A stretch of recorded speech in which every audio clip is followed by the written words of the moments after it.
Do you want a highlight that will stand out from the old mold? Rising Recruits is here for you. Professional title screens with easy-to-read important information, use of multiple camera angles, professional graphics that emphasize your skills for coaches to see, 4K and high frame rate cameras to capture all the action. Call, email, or visit Small Moments Productions online today.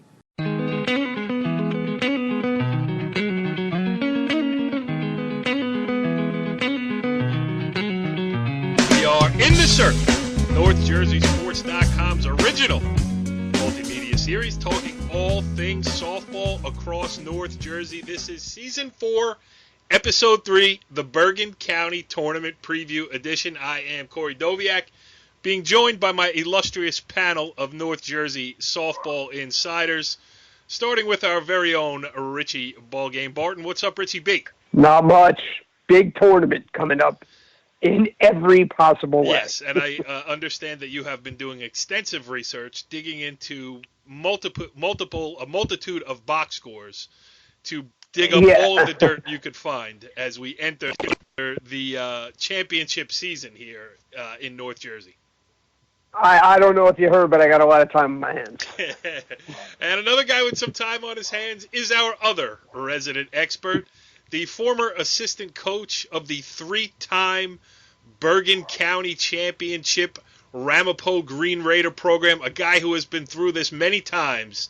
He is Mark Aug. What's up, Augie? It's my favorite time of the year. Finally get rid of this regular season stuff, and let's get down to the good stuff, the county tournaments. Do you miss it, Aug? Absolutely. I don't miss the grind, but I miss the interaction between the coaches and stuff like that. But I think a couple of years I'll be back. All right, well, somewhere. The interaction between the coaches you won't miss for long, because on tonight's show, we're going to have two very good ones in Bergen County. We are going to speak to Paramus head coach Brian Hay, whose team is getting hot right at the right time of the season. And we are also going to speak to, his status is now completely elevated. He used to be Darren White, who I went to college with at East Stroudsburg University. Then he turned into, one of the best coaches in Bergen County history. And now he is a 500-game winner for his career. So he's going to grace us with his presence tonight, too. But before we get to those guys, we got to give out our take here on this Bergen County tournament, which was seeded last night. We taped this on Wednesday. The seeds came out late Tuesday night. And, Augie, I know you feel like you get short shrift on this show, that I always go to Richie B first, and that he always takes all the good questions and leaves you scrambling for the hard stuff that you have to throw at coaches, just, because all of the softball questions have already been lobbed at our various guests. So you have the first shot tonight talking about this seeding of the Bergen County tournament. How do you feel about it? Well, first of all, this might be on record the largest amount of teams ever to enter the Bergen County softball tournament. 174 teams. Is that correct? I think every school in Bergen County entered. Just about. Which I don't want to get into it, because last year I wasn't a big fan of teams that are 3-11 or 2-10 making the tournament. So obviously my word went right out the door, and we're still doing it. We don't have any pull here on In the Circle. We try, but we certainly aren't changing any hearts and minds. No, I'm sure it's fun. I mean, yes, it's great that every team gets to enter, and it's good for the girls to actually play in a tournament, but it's just it's getting a little... I'm going down the limb. Not that great. It's going to be great for that winner of the Bogota Bergenfield play-in game to get a shot at number 2 IHA. Those girls are going to love that. But anyway, that's one of the things. I mean, that's one of the issues we should talk about here, is you got a lot of teams, you got a lot of play-in games here. And one that stands out to me, Richie B, you got Saddle Brook. We're going to talk to Darren White, and we'll get his feelings about it. But they are the number 28 seed in this tournament and have to play a play-in game against Holy Angels. I mean, Saddle Brook is not only one of the best public school Group 1 teams year in and year out. I mean, they're always in the mix for a state championship. But they've also made some deep runs in this Bergen County tournament, made the final a few years ago. Surprising to see them at number 28 and having to host a play-in game And I don't know if that's all that deserved. I mean, the seeding overall, I'm not going to lie, there are a lot of question marks. A lot of question marks as far as I'm concerned. Well, give us some of them. Okay. Let me see. Caroline at 7. I know they've had a good year. I mean, they have. They have 2 wins over West Milford. Scored a ton of runs, but haven't played a ton of top teams, and teams that are seated below them: Old Japan, Mawa, Emerson, Teaneck. If I were seeing the tournament, I'd have them all above them. And it's that's one. Glenrock's had a great season. They're 11-2, but not a ton of quality wins. Ridgefield at 19, same thing. But hey, it is what it is. The draw is what it is, and Saddle Brook at 28. I mean, I don't think Saddle Brook would admittedly not. They're a very young team. They're not having the year that some of the great Saddle Brook teams are accustomed to having. But I don't think they're the 28th best team in Bergen. They win that playing game. They play Dumont. That's no cakewalk for a 5 seed. Yep. Well, that's the thing about it is, when teams get misseeded, and again, this is all our opinion. First of all, you get 39 teams. It's going to be hard to pick the draw. I mean, it's really an impossible task to get all 39 exactly right. I mean, it's so, you can haggle here, you can haggle there, but when a team is misseeded, in our opinion, Og, what it does is it whacks out the brackets a little bit, where some can be construed as loaded and others can be construed as a cakewalk for the top 2 teams into the quarterfinals and beyond. What's your read on that? Give us a sense of the way the brackets shake out. Well, if I'm Ramsey, yes, they deserve the number 1 seed. They've been number 1 in my poll. But you know what? If I'm them, I'm like looking at their bracket. They got the toughest bracket. I mean, you're throwing a Paramus Catholic, a Rutherford, a Mawa, an Old Japan, all in one bracket. I mean, IHA, I really don't see anybody even competing with them in their bracket. Yeah. I mean, you have Pascack Valley got the 15th seed, and they're under 500. I mean, right, and there's there's no guarantee that Pascack Valley gets out of the first round against a Riverdale team, and then that's maybe that there. Well, listen, Emerson has had a great year. They've got one loss, and it's also, and it didn't come until yesterday against Ridgewood. So, I believe that Emerson is deserving of a number 10 seed. Where do you got him, Ogie? In your poll this week, which we'll go over later too after we do the interviews, you have Emerson at 14, but in Bergen County, if you take out Pequannock, you take out DePaul, which you have seated ahead of them. So the right. I have about 11 that take out my So that's pretty close to what I would have had them at. Yep. But an IHA, Emerson doesn't play that type of teams. I mean, it's a tough draw. I mean, they won 14 games. They're 14 win. Yeah, they deserve where they are. I believe that's what I would have them 10 or 11. Yeah. But if it's also crazy how one inning can change. Like I'll give you an example. Indian Hills at 6, which is Indian Hills with the up and down season they've had is I'm sure very difficult to seed them, but. They allowed 4 runs in the bottom of the 7th to Immaculate Conception, end up losing in extra innings. They win that game, they're probably the 3 seed, having beaten Demarest. True. Yep. Absolutely. But that's the fine line between teams 3 through 9 or 10. And we have been saying it all year that the gap between the top teams and maybe the 10th team is narrower than it's ever been, or at least in the last 10 years that I can remember. I mean, Ramsey and IHA 1 and 2, yes. Immaculate Conception, whole new cast of characters. Yes, they've played well, but unproven in this tournament. Demarest, the number 4 seed, they are the defending state champion, but they have a whole new cast of characters too. Right, Richie? That's true, but when you got a hitter like Ellen Hamlin at the top of the lineup, who is a real run producer for them last year, has been getting on base like crazy this season. Mackenzie McGrath in the circle, one of the top pitchers in North Jersey without question, a big game pitcher.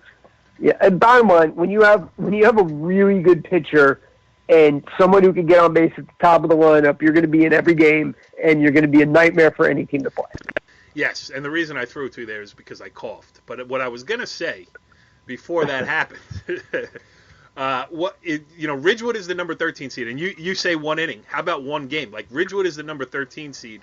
Emerson is the number 10. Ridgewood beat Emerson the other day. They're seated below them. Yeah, they have more losses, playing a tougher schedule. If you flip-flop those two based on head-to-head, Ridgewood goes into that IHA bracket, and now they can make a run. Instead, they're going to be playing Demarest on, if the seeds hold, they'll be playing Demarest in the round of 16. Not that they can't win that game, but ask Ridgewood which path they'd rather take. Again, it's obvious. They'd rather be in there with Ramapo and then play the winner of Fairlawn against the winner of Pascack Hills, Dwight Englewood. So, there's so many different scenarios, and if you miss by one or two spots with a team, it does change the whole complexion of the tournament. Yeah, as far as that, I think they do have a rule, though, like a Ridgewood and Ramapo couldn't play in the first round. You can't play a team that's within your own division in the first round. Right, that's another variable that comes into play. But, yeah, I'm just looking around. I'm like, I'm just kind of blown away. I don't know, did they seed by strength of schedule? Did they see? I don't know how it was seeded. Well, we'll see. If you're seated where you are and chips fall where they may, Yeah, but that bracket with Ramsey, Ramsey, Paramus Catholic, Rutherford, Mawa, and Old Tapan, all in the same bracket, and Old Tapan being the 8. That's the group of death right there. Oh, how about around 16? How about a Mawa, Old Tapan? Come on, that could be listen, Lodi is not going to be an easy game for Mawa either. True.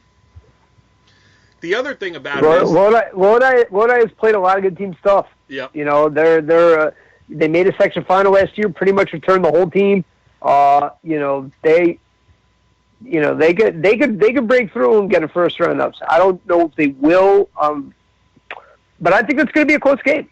But we'll predict the tournament later on. That's what I was going to say. Stay tuned for the picks of the NorthJerseySports.com insiders coming up after our interviews. And Richie B, where are you getting all this Lodi information? Do you have an inside source over there? Oh my God, I'm like Mr. Lodi. Don't let me in that town. Forget about it. Okay, we're going to get to our interview portion of this edition of In the Circle here shortly. But before we do, we have a Bergen County Tournament trivia question, all prepared for you by our guy, Mark Aug. Take it away, Augie. Well, we have 39 teams enter the Bergen County Tournament, but can you name the 2 teams with winning records that did not enter? Now, that is a cliffhanger if I have ever heard one. You're going to have to stay tuned through these 2 interviews here to get the answer to that. We'll do it right around the time that we make our predictions here. So we're going to have some fun with our guests, and then we're going to have some more fun on the other side of it. I will be taking notes as to the picks of these 2 guys. Richie B, you are famous for... You know what's funny? Every time I find a bracket that we do and then go back, you don't do so well. But every time I lose one, you go on to tell me that you picked the winner in the entire Final Four. Well, no. I'm really good at getting the semifinals and the final right, and I'm really bad at picking first round upsets. Yes.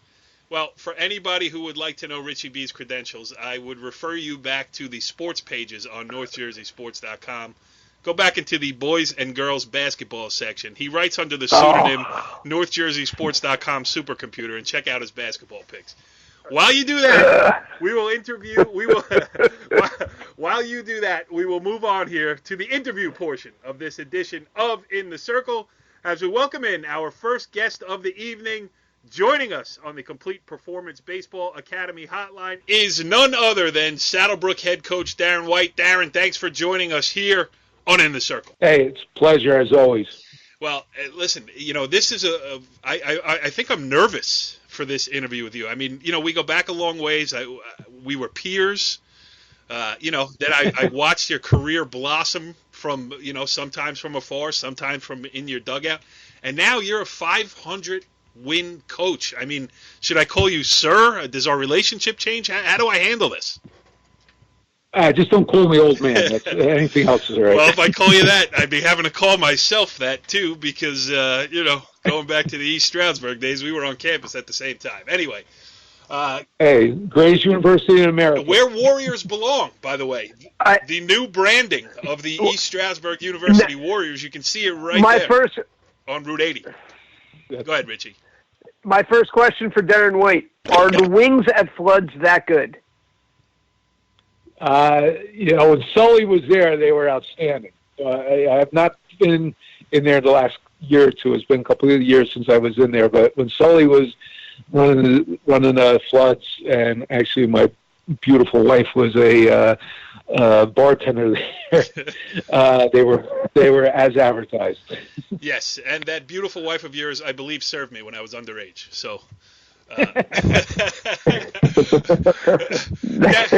That may get cut. While we're on this tangent, Darren, have you been back recently? You know, they got an urban winery right there on the corner of Main Street. This is an unsolicited commercial for all of you high school seniors looking for a place to land. Actually, I was at the football game, the homecoming game when James Franklin was inducted to the Hall of Fame, the homecoming game this past fall. We actually had a game with Indian Hills in the afternoon, and ironically, my son, due to an injury, got to make his first varsity start.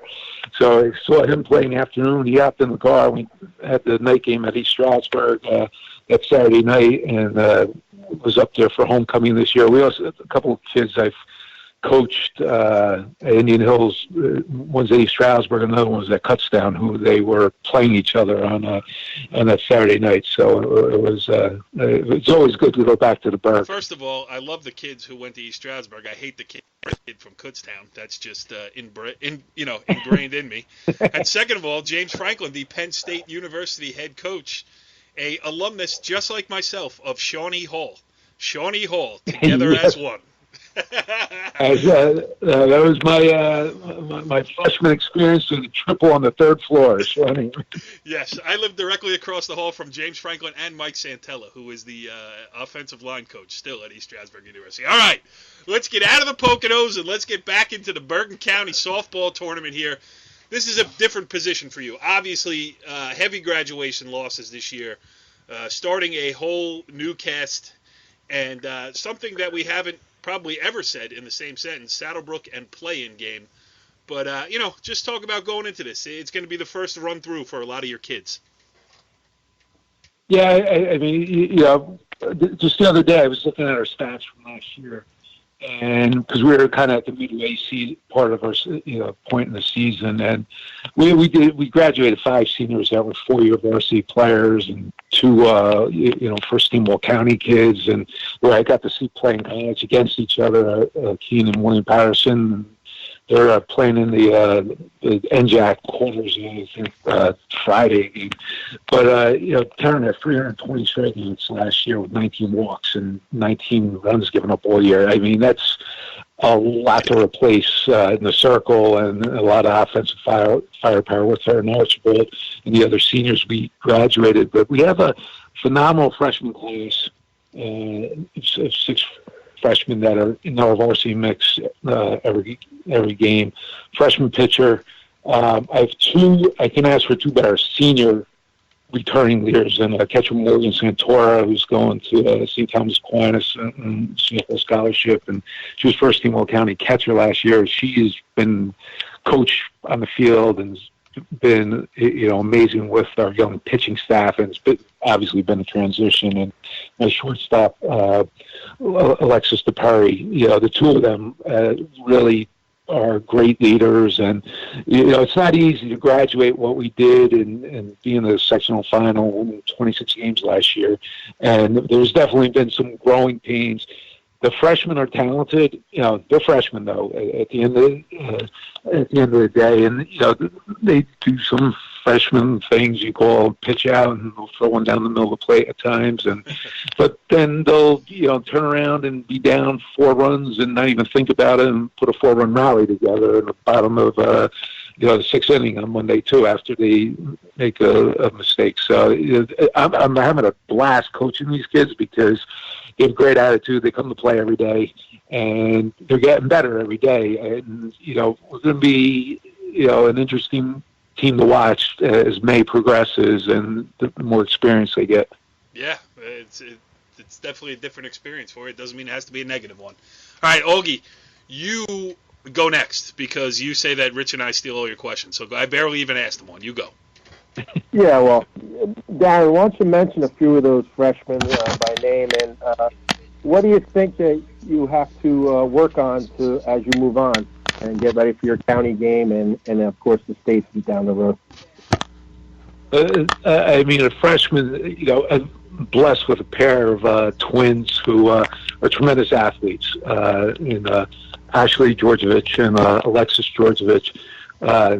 Big-time soccer players, but they also play basketball, which I don't coach. But they both play basketball for me. Ashley's my starting point guard on the basketball team. I think, if she stays healthy, she's going to be a 1,000-point scorer. And Alexis is a very athletic kid. And, they're playing third base and center field for us. And really, they just have a lot of intangibles. They understand the game and just do a lot of things on the field that, you hope your juniors and seniors start doing on the bases and stuff, and they're already doing them. Dana Thomas has really surpassed a lot of expectations coming in as a freshman pitcher. I didn't know what to expect. It's a big jump to have a freshman, taking the ball a bunch of times in the circle, and she's really exceeded what we thought we were going to get out of her. Ariana Aquino is in our mix, as a batter, third baseman.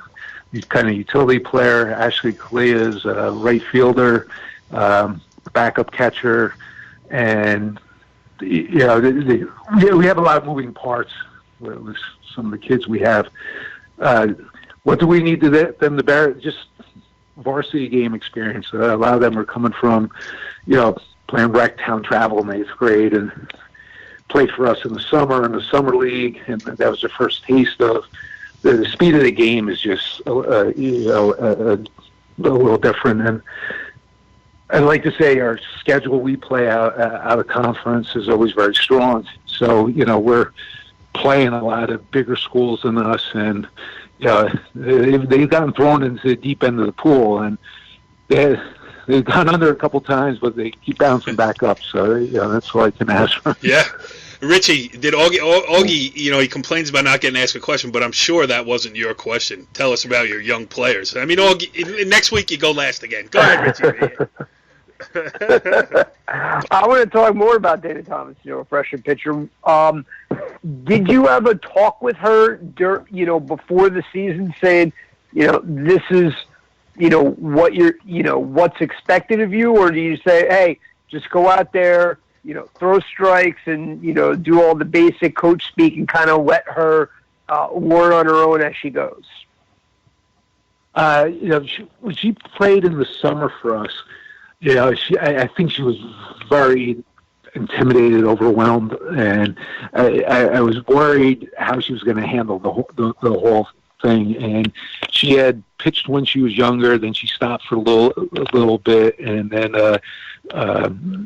she got back into it under her prodding a little bit. And I tell you, I think she really, February, March, when it was coming into the season, we did the typical coach speak, just relax, we don't expect you to be Terrence Giacomo, just go out there and, pound the strike zone, get ahead in the count, and we have fielders behind you. In a lot of ways, I feel like we may be a better fielding team right now than we were even last year. We're getting a lot of more opportunities, obviously, without the strikeouts. But the kids, we can make some plays, and just pitch smart. Get ahead and don't beat yourself. How about that? Richie follows up with a question asking a coach who has won 500 games in his career if he ever talks to his starting pitcher. What is going on this edition? Sometimes it's best to just let her get out there and kind of let her feel her way through a game. You don't win 500 games without talking to your starting pitcher. You know what? In that case, I should have won 1,000 with this kind of insight that you're getting right now. All right, let me save this interview. Hey, Darren. Looking at this Bergen County Tournament overall, we've been talking about it all year on the show about how the gap between you take IHA and Ramsey out of the mix, and how the gap between maybe 3 and 10 is as tight as it's ever been. Do you see it that way as well? I mean, is this as competitive as you can remember these, what's going to be battled for those quarterfinal spots? Yeah, I mean, when you start looking at teams, and they've all have like this team beat this team, that beat this team, that lost to that team, who beat them. There's a lot of that you can do, up and down that, the bracket after the top two there, and someone's going to come down to matchups. And this team's beating this team twice, but that team beat that team twice in league play. And I will say this: you start looking at some of the teams that are in there, and there's a lot of common denominators. There's, some of the bigger teams, there's IC at the 3 seed, H, is a very good coach. Dumont was in the Final Four last year. They have a very good pitcher. Joe Light, I'm a little partial to Indian Hills living here, but, they were in the final last year, and Joe's always going to do a good job with his team, and they're tournament tested from last season. They were young last year, and you start going down. Fairlawn's got probably a little chip on their shoulder because they're in the division with the Passaic teams, and kind of want to make a statement. And all the bands got earned this. Who comes to play on a given day, and who kind of steps up. Demarest, McGrath, excellent pitcher, and they're defending Group 2, champions, and she was in the circle at Keene last year. So, there's some talented pitchers and some very well coached teams in the top 8 there, and it's going to be definitely some interesting games. No doubt. Augie, you have anything else? Augie. Well, speaking of the seedings, I know you're on the committee, but I just wondered if they went by a strength of schedule. Here you are, Saddle Brook, who, like you said, year in and year out, doesn't matter who you have coming in the next year. Like this year, you have a lot of freshmen whatsoever, but you still go out and you play Cranford, you go out and play Mawa, you go out and play IC and Ramapo, and you have a winning record. And you're down around 28 seed, and why there's teams under 500 well above you at like a 15 seed. I just don't. I just wonder if the strength of schedule was even considered. There you go. Now Augie's back. Putting you on the spot, Darren. How do you answer that? Did the committee blow it? The damn tournament director. What are they thinking? No, I know you're not. That Darren White fault. I'm always good to get on you. And how nice is it not to be the tournament director this year, where that question was not directed at you specifically? Yeah.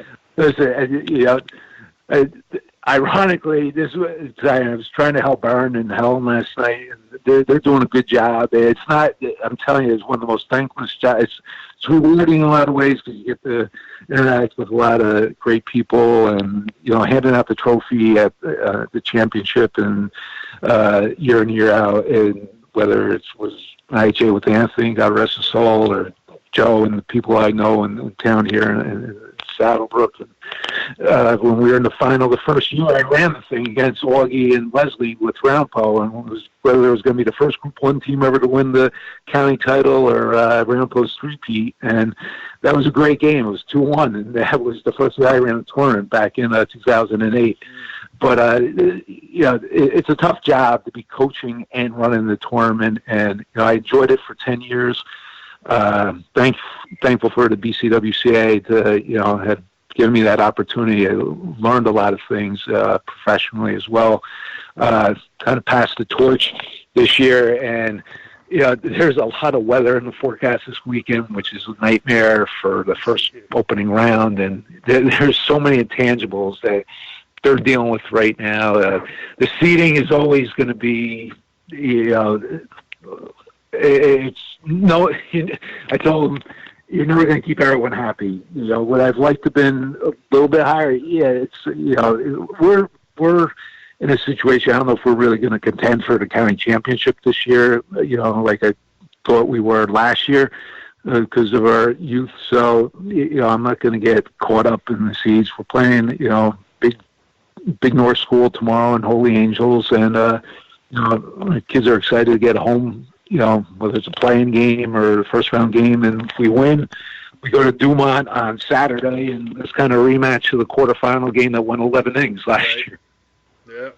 No, and that's the thing too. I say that all kidding. I mean, 39 teams entered, so it's impossible. That there is no right or wrong answer to anything. There's variables that go into it that people don't even realize. Who's in the same league? There's you can't. On the back end, I explained some of this to you guys off the air, but this is sort of knowledge among the coaches, maybe not the general public, but in the first round, teams from the same division can't play each other.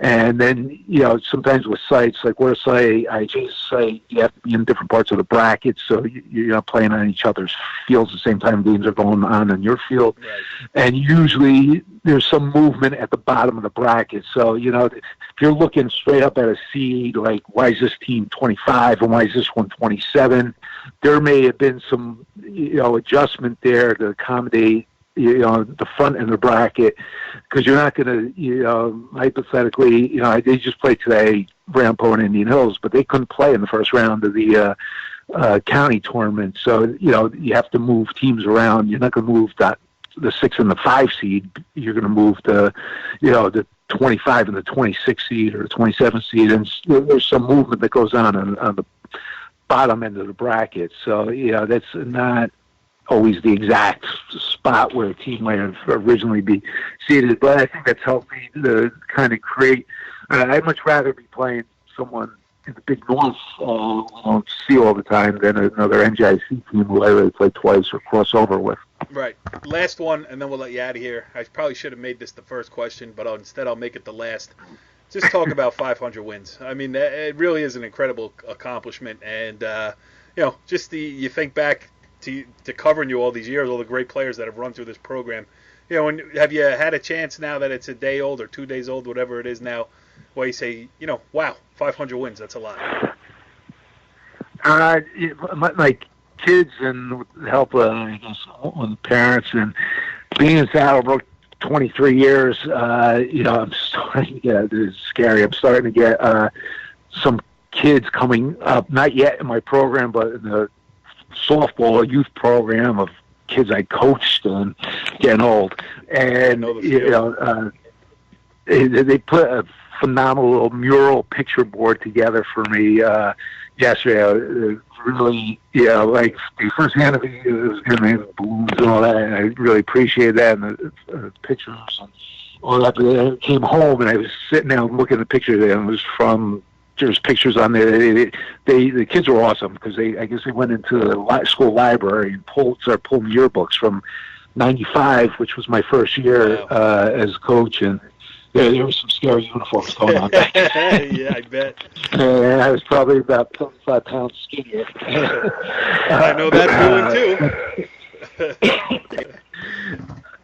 But looking at those kids, and a bunch of them are coaches now in other schools, and looking at the pictures from '95, '96, the first state championship in '98, and that it kind of hit me then, and some of the emails from the kids I got that I've coached years ago, that some come, and I see a lot of alumni at our games, but hitting that all, that it's not as much the number of wins, and that's the memories, through the years, and kids bring something up, and we've been fortunate too. We've been going to Florida now for 19 straight years, and I can't tell you how many times I've got a kid that's never been on an airplane or never been out of like the New York metropolitan area and gets to learn just from an educational perspective to do stuff and see different things. And, sometimes our governor puts down teaching, but, as a teacher and an educator, you get to touch so many lives in so many different ways. And they get to touch ourselves as teachers and coaches, and it's been a great journey. I've been blessed. I have a tremendous coaching staff. I mean, my JV coach Brian Galenius was there with Mario Alia, who was the first head coach. He was there 19 years. I've been there 23. So it's really kind of only been 2 head coaches in Saddle Brook history. Charlie Hoffs has been with me for, the last 19, 20 years. He's 81 now and runs around like he's 21. Yeah, unbelievable. Mark Durando came on staff. He's on my basketball staff the last 2 years, and he's helping me out with our young pitchers, and he's been a great addition. And, I think we have a great coaching staff, and the continuity for the kids has been outstanding. And the parental support in Saddle Brook's good, and, been blessed with a lot of great players, and even more importantly, a lot of great siblings. There's been a couple of families that have really, been outstanding for us. So it's 500 is a lot. In '95, the first 2 games I coached, we got blown out both games. It was like, is this something? I was always a baseball guy, and got the teaching job of Coach Alia and inherited the softball job, and kind of learned a lot as we went along. And got mercy in my first 2 games on the field, and progressively got better each year. Yeah, well, Darren White making a difference, no doubt about it. And, I've had a lot of coaches on over the years. Just Tim Byron earlier this week about, he won his 500th game on the baseball side, had him on the baseball show earlier this week. I think you just answered it probably as well as anybody that I've asked that question to, just what it means not only – listen, the town of Saddle Brook, it's a softball town because of you, and a lot of kids trace back the good moments of their high school, not only high school softball careers, but their high school memories go right through that dugout that you have over there. And, it's been fun to watch, and hopefully you get another 500 out of it, and we'll be there to cover it. That's the goal. Darren White, head coach of the Saddle Brook Fighting Falcons. Good luck against Holy Angels in the play-in game. Oh, that hurts to say. As long as we win, it'll be all good. All right, great stuff there with Darren White. And I always say that, but this time I really mean it. That was a great interview with Darren White there, Og. What do you think? Oh, absolutely. And, obviously one of the best coaches out there, but, one of the nicest guys you'll ever meet. Yeah, I mean, you hear the horror stories about how, coaches are leaving the profession because of various outside factors. I mean, if you have a problem with your kid playing with Darren, playing for Darren White, and, something that you think needs to go to a guy like Darren White, where you think you have to go to the administration with this problem, it's really your problem. Because, that's a dugout that you want your kid to sit in, regardless of playing time and anything else. I mean, you heard him say it. The life lessons taught her as much as the softball lessons taught. All right. We have a change here in the schedule. We were scheduled to have Brian Hay, the Paramus head coach, on this show. But, we called. Phone wasn't answered. So that's a problem. But Darren White ably filled those extra moments there of support. So the show is still in good stead here. And now, really, we're going to get to what everybody wants to know about it anyway, Augie. Before we got into the Darren White interview, we teased the trivia question. So why don't you reiterate it and then give us the answer?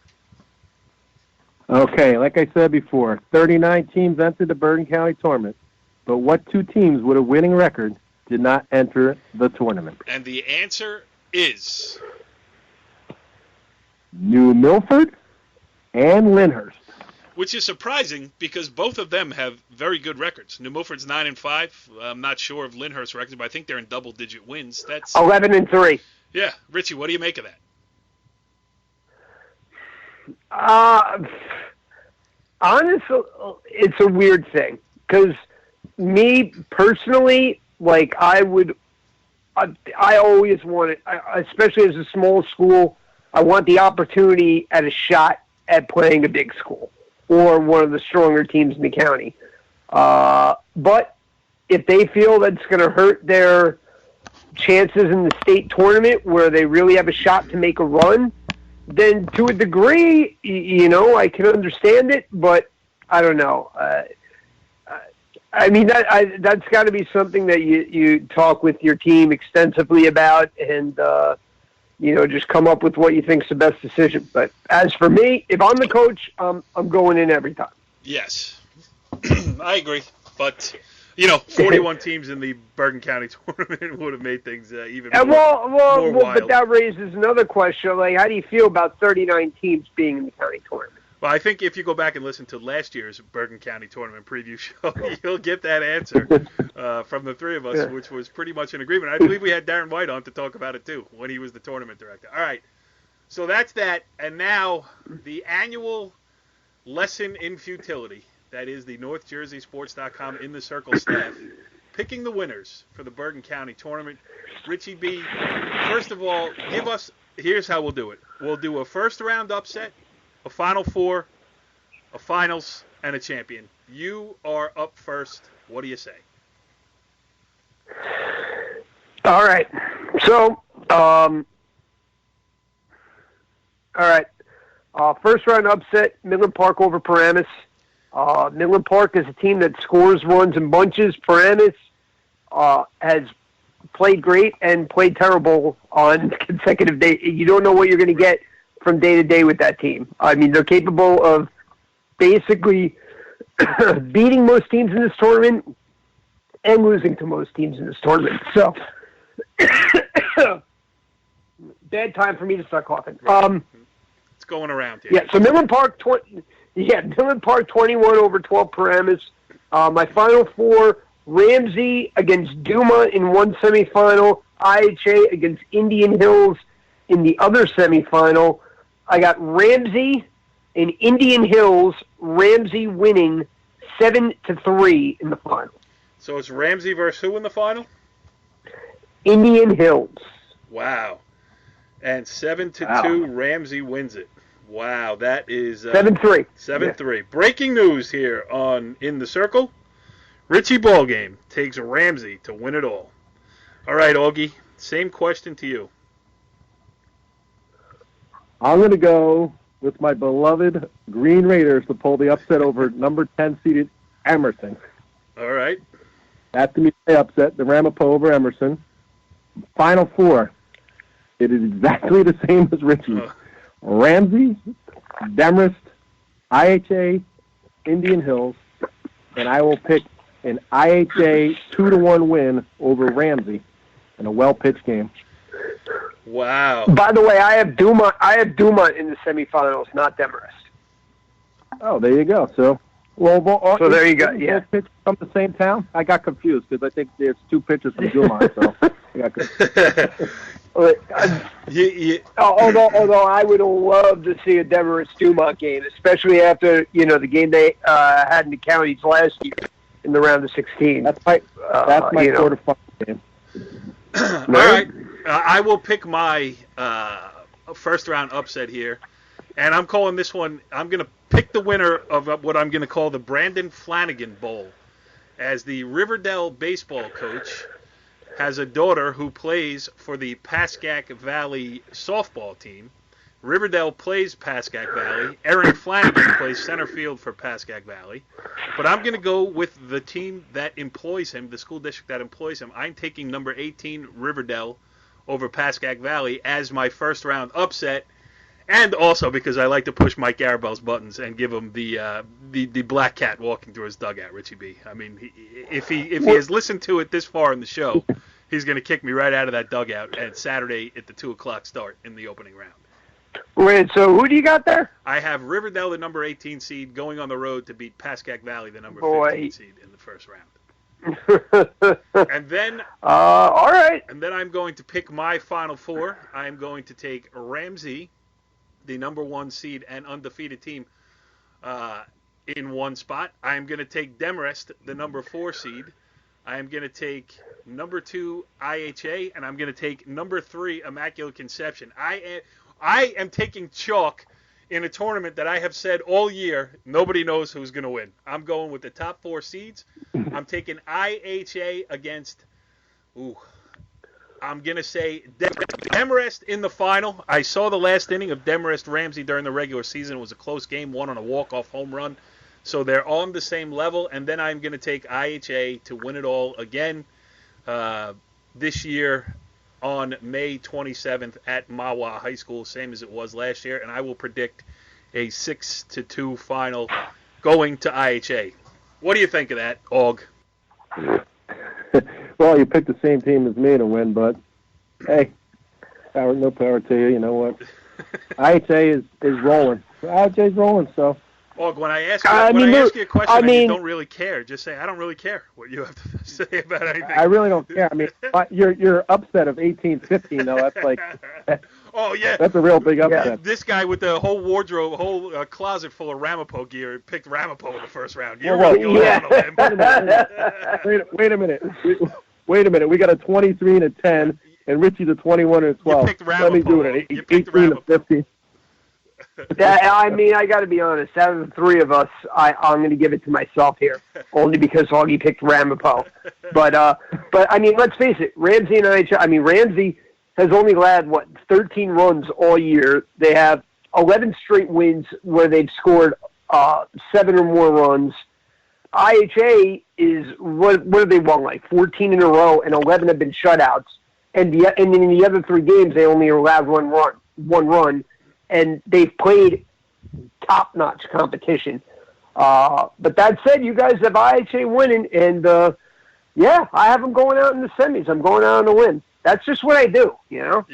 Yeah. Well, I don't do it well, but I do it. IHA, last year they lost their first game, swept the rest of the way. This year, hey, what's the matter with IHA? They lost 2 games. Yeah, they haven't lost since, and I'm just, I've been covering this tournament long enough to know which way the wind's blowing.